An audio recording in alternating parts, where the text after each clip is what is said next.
Hello all, welcome to TG SI and PC arithmetic PYQ series.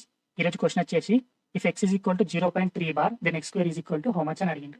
ఇక్కడ X అనేది ఏమి ఇచ్చిండు, 0.3 బార్ అని ఇచ్చిండు.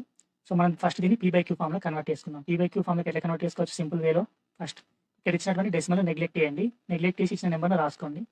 సెకండ్ పార్ట్లో ఏం చేయండి అంటే డెసిమల్ నెగ్లెక్ట్ చేసి బార్ ఉన్న నెంబర్ని కూడా నెగ్లెక్ట్ చేయండి. మిగిలిన నెంబర్ ఏముంది? 0. థర్డ్ స్టెప్లో ఏం చేయండి అంటే ఈ రెండింటిని సబ్ట్రాక్ట్ చేయండి. 3 - 0 ఎంత వస్తుంది? 3. ఫోర్త్ స్టెప్లో ఏం చేయండి అంటే ఇక్కడ ఇచ్చినటువంటి నెంబర్ను న్యూమరేటర్లో రాసుకోండి. బై ఇక్కడ బార్ ఉన్నటువంటి డిజిట్స్ ఎన్ని ఉన్నాయి? ఓన్లీ 1 డిజిట్ ఉంది కదా, సో 19 పెట్టుకోండి. నెక్స్ట్ డెసిమల్ తర్వాత బార్ లేనటువంటి డిజిట్స్ ఏమైనా ఉన్నాయా? ఏం లేవు. సో ఇక్కడ ఏం పెట్టుకోవాల్సిన అవసరం లేదు. దీన్ని సింప్లిఫై చేసామనుకోండి, అప్పుడు ఏమవుతుంది? 3 1 జార్ 3 3 జార్, సో ఏమవుతుంది? 1/3. సో ఎక్స్ అనేది మనం ఏమని రాసుకోవచ్చు? 1/3 అని రాసుకోవచ్చు. అప్పుడు ఎక్స్ స్క్వేర్ అనేది ఏమవుతుంది? 1/9 అవుతుంది. 1/9 అంటే ఏంటి మనకు తెలుసు కదా, 9 0 సార్ 0, 1 పాయింట్ పెట్టుకుంటే 0, 9 1 జార్ 9, 1 0 వస్తుంది. మళ్ళీ 1 పెట్టుకుంటే 9 వస్తుంది, 1 వస్తుంది. ఇట్లా సో అని ఎక్స్టెండ్ అవుతా ఉంటుంది అన్నట్టు. అంటే ఆన్సర్ వచ్చేసి ఏంటి? 0.1 బార్. ఇది ఆన్సర్.